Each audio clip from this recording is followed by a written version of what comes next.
今から溶接していくぜ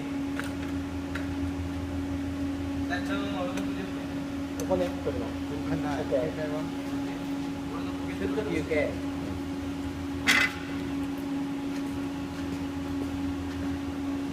いくよ。はい。はい。ちょっと待って。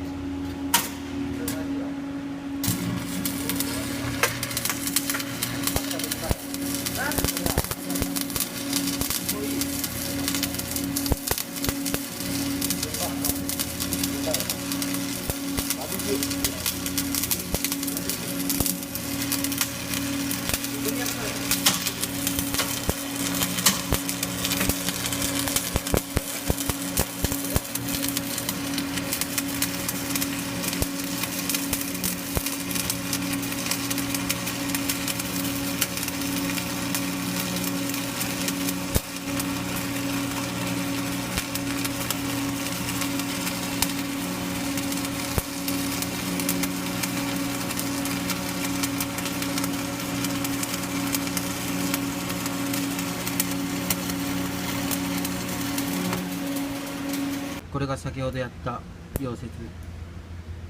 これ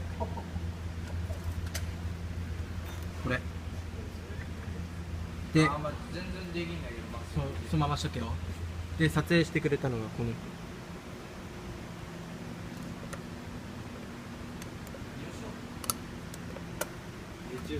じゃあさよなら。